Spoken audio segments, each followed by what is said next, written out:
The distress signal arrived on a quiet rotation cycle, when the Asterian Reach drifted in the shadow of a burnt-out moon.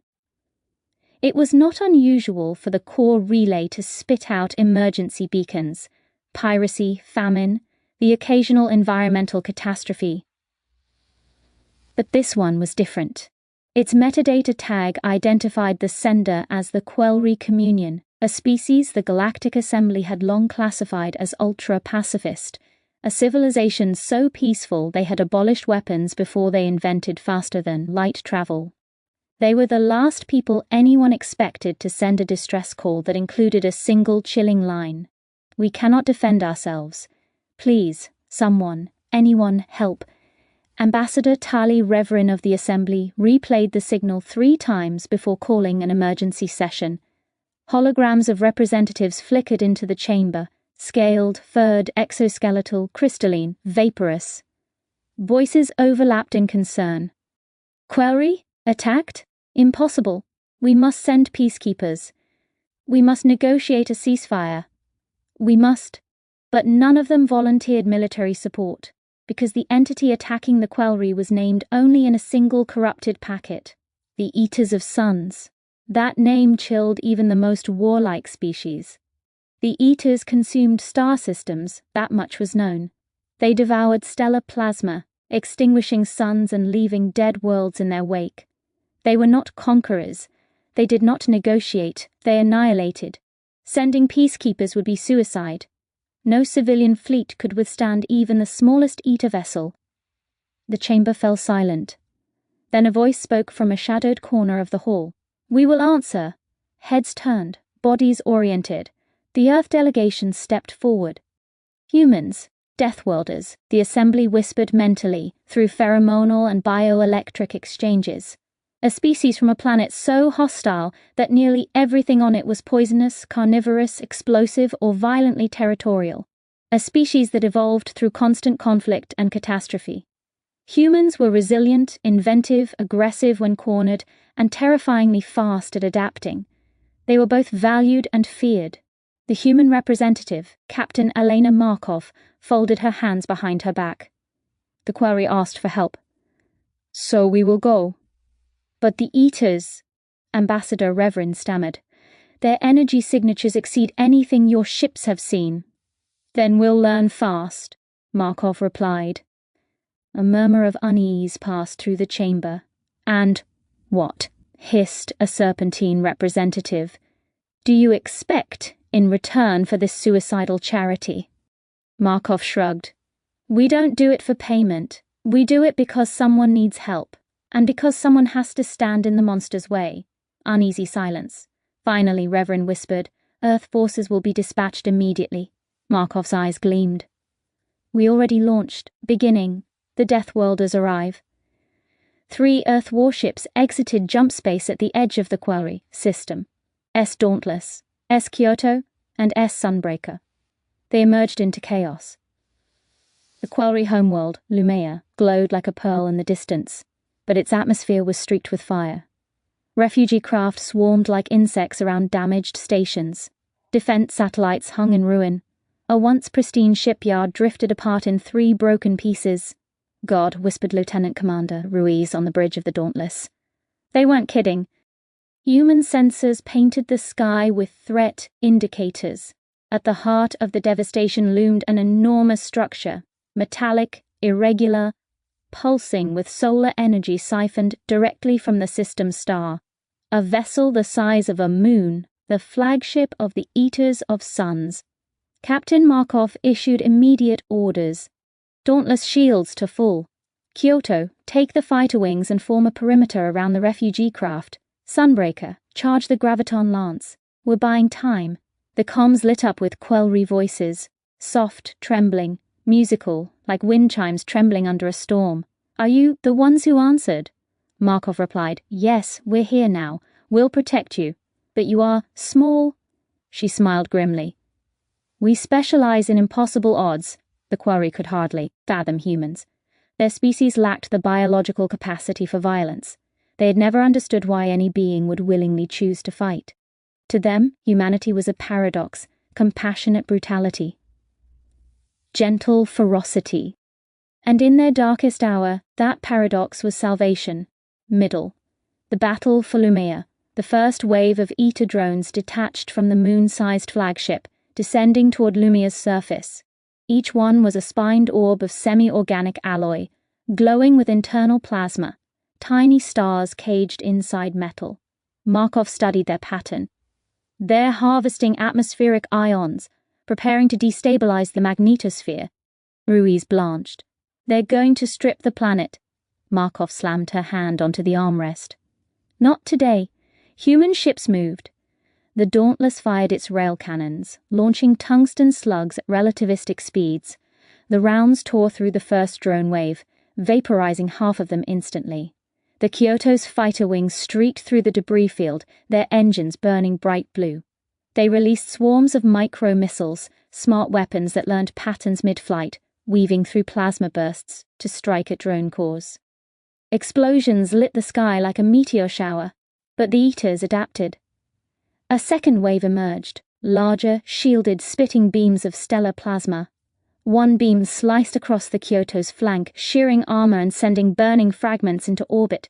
On the Dauntless bridge, alarms screamed, "They're targeting the human vessels," Ruiz cried. "Of course they are," Markov said. "We hit them the hardest."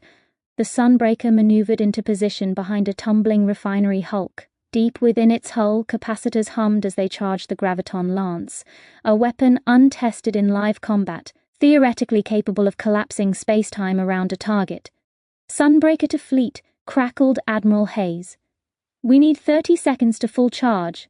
"You'll get it," Markov replied, "or we all die." She turned to tactical. "Focus fire on their nodal conduits. They coordinate through energy pulses. Cut the nodes, we slow their network." Railguns thundered. Missiles streaked. Humans fought not with elegance but with ferocity born from a billion years of surviving a death world. Yet still the enemy came. Drones swarmed. Plasma beams scythed through orbit. The Eta flagship pulsed with growing brightness as it siphoned more stellar power, preparing to unleash a star-killer blast. Ruiz whispered, "Captain." "The sun is dimming," Markov knew. She felt the faint shudder through the ship's hull, the subtle gravitational imbalance of a star being drained. Every second counted. "Admiral Hayes," she said urgently, "now would be ideal." 10 seconds, Hayes replied. "Keep them off us." The Dauntless surged forward, deliberately drawing fire. "Captain," Ruiz shouted, "they'll tear us apart." "That's the job," she said. "Brace." The bridge rattled violently as a plasma beam grazed the hull. Consoles burst in sparks. Atmosphere hissed from a ruptured panel until emergency seals activated. Smoke filled the air, but the Dauntless stayed standing. Markov rose from her partially melted command chair. "Status. Armor down to 30%, Ruiz wheezed. "Weapons overheated. Shields flickering. Good enough." Then the comm crackled. Graviton Lance firing. A sound like nothingness swallowed the air. Sensors went blank. Space twisted. Light bending inward as if being devoured by a silent vortex. The beam struck the Eta flagship dead center. What followed was not an explosion. It was an implosion. The sudden, violent collapse of matter into a point smaller than a grain of sand. The flagship folded into itself like a dying star. Its hull twisted like liquid.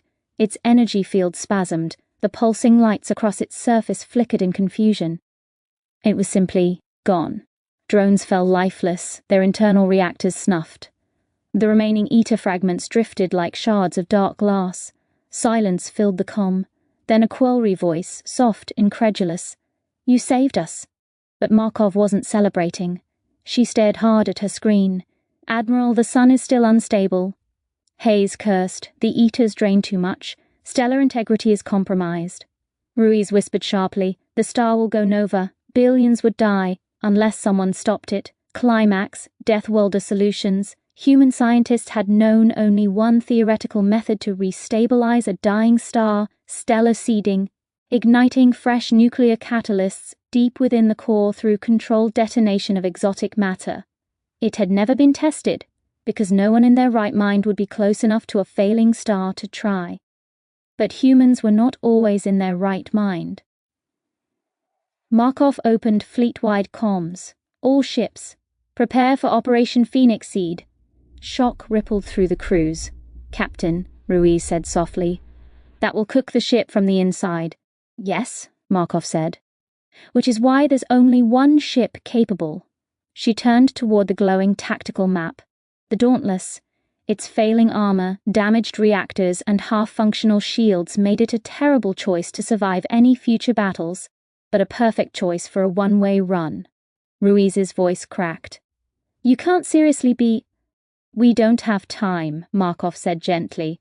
The Kyoto and Sunbreaker were needed to evacuate billions. The Dauntless alone was spare. Ruiz clenched his fists. Elena, there must be another way. There isn't. To save a peaceful species. Unable to save themselves, humanity had to risk everything. That was the human way. That was why they had come. She sent private orders, prep the seed device, plot a trajectory into the stellar core, begin crew evacuation procedures. Ruiz blinked. Wait, you're staying? She met his gaze. Someone has to guide it in. No, he breathed. I'm not leaving you. This isn't a request, Lieutenant. But Ruiz shook his head violently. You said humans don't do this for payment. We do it because it's right. Well, it's right that you don't die alone. I stay too. Markov stared at him for a long moment, then nodded once. All right. 2 Deathworlders it is. The Dauntless accelerated toward the sun, engines screaming, hull groaning as heat washed over it. Shields collapsed within moments, flaring out like torn sails. Metal ran like wax. The bridge grew unbearably hot even through thermal dampeners. Markov and Ruiz manually steered the battered ship into the solar corona, then deeper, into the blazing inferno of fusion and swirling plasma currents. Ruiz grinned despite everything. Hottest vacation ever. Markov laughed breathlessly. Shut up and arm the seed, the exotic matter core activated, humming like a live star in miniature. Distance to target, 300 kilometers, 200, 100. The ship shook violently. Alarms failed, lights died, only the seed glowed. Ruiz whispered, for Lumea. Markov whispered, for everyone. They triggered the detonation. A supernova of controlled ignition rippled through the stellar core, reigniting fusion balances, flooding the star with renewed stability. The collapsing processes reversed. Instability subsided. Lumea's sun brightened, not to death, but to life. Ending. A legacy written in starlight. Days later, the Kyoto and Sunbreaker returned to orbit above Lumea, carrying Quelri refugees and human personnel rescued before the final run. They watched the star, stable, glowing warmly once more. The Quelri Communion held a vigil, their voices weaving crystalline harmonies that drifted through open comm networks. Their songs mourned the fallen. Their songs celebrated survival. Ambassador Tali Reverin arrived in person aboard a shuttle, bowing deeply before the human officers. Your people are unlike any in the galaxy, she said quietly. You stand where all others flee. You burn so that others may shine. Admiral Hayes swallowed hard, her voice thick. We lost good people. Yes, Reverin said, but because of them, billions yet live. Hayes nodded slowly. Loss was familiar to humans, necessary. Part of the cost of choosing to fight monsters so others didn't have to. The Quelri constructed a monument on Lumea, an enormous crystalline tower carved with swirling patterns, placed in the heart of their capital city. At its peak, a metal plaque written in every known language of the Assembly, to the Deathworlders of Earth. They answered when all others faltered. They stood against Star Eaters. They reignited our sun. They gave their lives so we might live. Generations later, Quelri children would touch the monument with reverent hands and whisper stories of the strange, fierce, compassionate species that came from the hostile blue planet. They would learn that asking for help sometimes brought unexpected guardians. They would learn that monsters fear the humans who stand between light and darkness. And throughout the galaxy, one phrase became a quiet promise of hope. Call for aid, and the Deathworlders of Earth will come.